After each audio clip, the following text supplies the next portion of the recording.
छत्तीसगढ़ के युवा ड्रग्स के चुंगल में फंसते जा रहे हैं।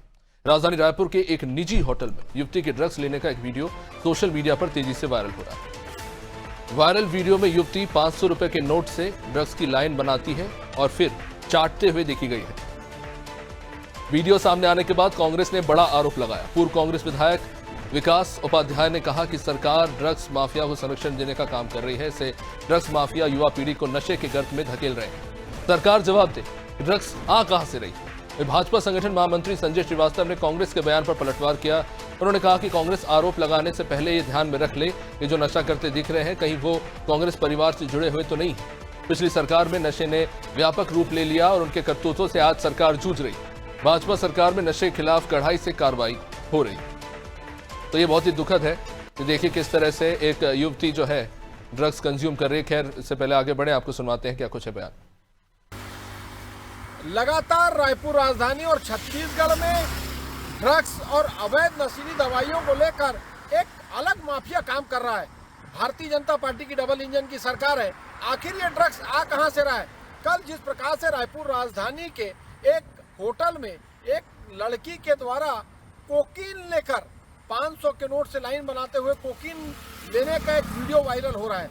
मैं समझता हूं भारतीय जनता पार्टी की सरकार के संरक्षण में ड्रग माफिया लगातार इस प्रदेश के युवा पीढ़ी, इस प्रदेश के छात्रों को नशे के गिरफ्त में लेते जा रहे हैं और छत्तीसगढ़ में धड़ल्ले से ड्रग्स आ रहा है। भारतीय जनता पार्टी की सरकार इसको रोकने में कामयाब है। कहीं ना कहीं भारतीय जनता पार्टी के संरक्षण में ये तमाम काम हो रहा है, जहां छत्तीसगढ़ के भविष्य और नौनिहालों को अंधेरे में ढकेलने का काम और ड्रग्स की लपेट में ढकेलने का काम किया जा रहा है। देखिए, वास्तव में जो नशा है, नशा समाज में एक व्यापक स्वरूप लिया है और इस नशे को समाप्त करने के लिए सबको काम करने की आवश्यकता, सरकार सहित।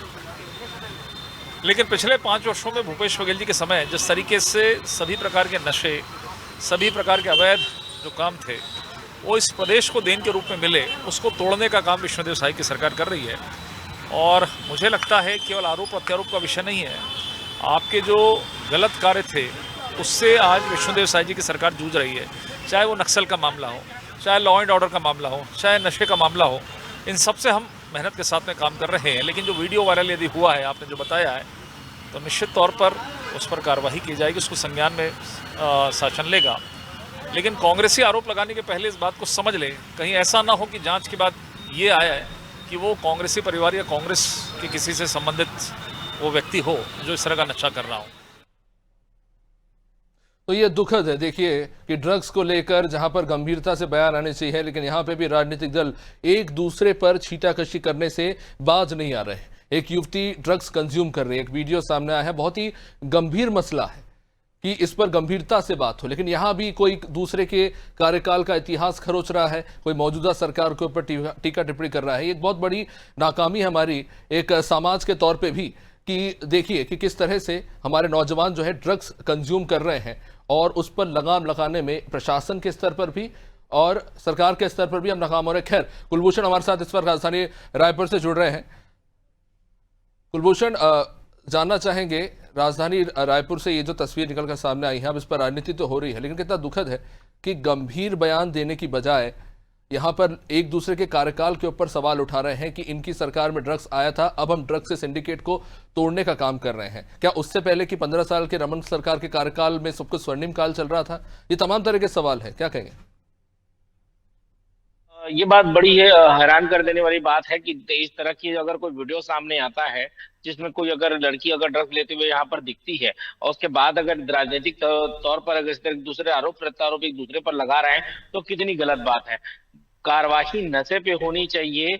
और यकीनन मैं अगर आपको बताऊं तो पिछली सरकार के मुकाबले अगर अभी 17 महीनों की सरकार पे अगर देखा जाए तो सबसे ज्यादा जो है वो ड्रग्स के जो मामले जो सामने आए वो अभी सामने आए हैं। इवन पिछले दिनों अगर हम बात करें तो करीब 10 साल की सजा ऐसे ही 2 युवतियों को और 5 लड़कों को करीब 10 साल की सजा भी इसमें सरकार ने यहाँ पर कोर्ट का फैसला आया था एंटी नार्कोटिक्स के स्पेशल सेल का, जिन्होंने 10 साल की सजा युवतियों को यहाँ पर सुनाई थी। कई ऐसे मामले हमें देखे गए हैं रात के, राजधानी के रात के पब और क्लबों में रात को इस तरह से युवतियों को यहाँ पर पकड़ा गया है। साथ ही साथ उनके पास से ड्रग्स बरामद की गई हैं। ड्रग्स रंगे हाथ लेते पकड़े गए हैं। कोकीन, एमडीएमए जैसे ड्रग्स इनके हाथ से बरामद किए गए हैं। लेकिन मजाल है कि उन पर कोई भी कड़ी कार्रवाई हो। बड़े लंबे समय के बाद इन लोगों पे जो कार्रवाई हुई 10 साल की, वो भी 2 साल पुरानी मामले थी। 2 साल बाद कहीं जाकर कोर्ट ने किसी मामले में सजा आज जाकर सुनाई है। तो ये जब तक इसमें कोई कड़ी कार्रवाई नहीं होगी, कानून की तरफ से कोई कड़े एक्शन नहीं लिए जाएंगे, प्रॉपर इसमें जो फाइन जो लगना चाहिए वो नहीं लगा जाएगा, तब तक इस तरह के जो हालात वो बने रहेंगे। पुलिस इसमें कार्रवाई कर नहीं पाती है, रात को जाती है। बड़े घर के लड़के इसमें शामिल होते हैं, बड़े घर के युवक युवतियां इसमें शामिल होते हैं। मामूली समझाई या छोटे मोटे बात के बाद, किसी के फोन आने के बाद या किसी बड़े तबके के फोन आने के बाद ज्यादातर मामलों में इन्हें छोड़ दिया जाता है। लेकिन ये जो कारोबार है ये लगातार चलता रहा। खासतौर पर हमने इस मामले में कई सोशल मीडिया इन्फ्लुएंसर जो है उनको भी इस मामले में कई लोगों ने इसमें वो किया है कि जो क्लबों के और लोगों की जो तारीफ करते हैं, वहां ये खुद बड़ी बड़ी पार्टियों में जाकर इन ड्रगों को यहाँ पर सप्लाई करते हैं।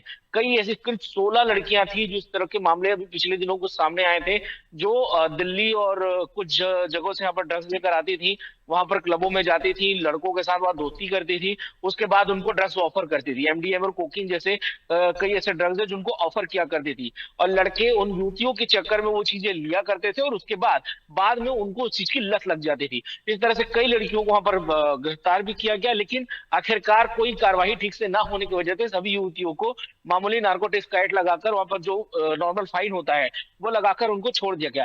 तो आखिर कब तक इस तरह से मामूली कार्रवाई इस पर होती रहेगी और कब तक राजनीतिक बयानबाजी जो है इस तरह से चालू रहेगी? यकीनन तौर पर अगर ये हालात बने रहे तो आने वाले समय में भी ये उड़ता निश्चित पंजाब रूप और से उड़ता कुलभूषण, रायपुर। बड़ा सवाल है कि इतना बड़ा अगर ये नशे का जो ये पूरा खेल चल रहा है, इसमें बिना पुलिस की, आखिर बिना पुलिस समर्थन के, और कह सकते हैं कि अगर निष्क्रियता है, अगर उसको कारण ना माना जाए तो आखिर क्या कारण